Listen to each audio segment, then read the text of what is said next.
কাজ করার সময় তো এত কিছু ভেবে কাজ করিনি, কিন্তু কাজ করতে করতে আমাদের গল্প নাটকটি মানুষের অনেক এমন হয়েছে যে অনেক মানুষ চিন্তা করা শুরু করেছে যে এটা আমার সাথেও ঘটে। সো আমাদের গল্প নাটকটি দর্শক এই পরিমাণে পছন্দ করবে, এবং ওই আমাদের গল্প নাটকের মেহেরিন চরিত্রের জন্য আজকে আমি সেরা অভিনেত্রীর অ্যাওয়ার্ডটি পেয়েছি।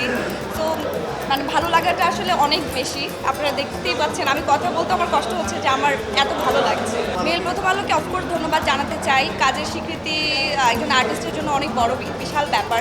তো কাজের স্বীকৃতি পেলে ভালো ভালো কাজ করার আসলে আগ্রহটা অনেক বেশি বাড়ে।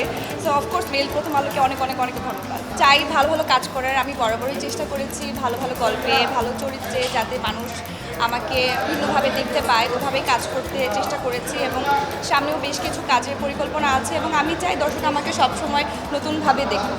মেহেরিন ক্যারেক্টারটা খুবই চমৎকার একটা ক্যারেক্টার। আমার মনে হয় মেহেরিন ক্যারেক্টারের প্রেমে যে কোনো মানুষ পড়বে। এত সুন্দর মার্জিত এবং খুব দারুণভাবে আমার স্ক্রিনে আসলে আমার অবস্থান ছিল মেহেরিন চরিত্রের মাধ্যমে, এবং দর্শক আমাকে আসলে কিয়াপালের পরিবর্তে মানে থাকে না, কিয়াপাল না ডেকে পরিবর্তে মেহেরিন ডাকে। তো বুঝে যাচ্ছে যে মানুষ কতটা ওন করে এই ক্যারেক্টারটাকে।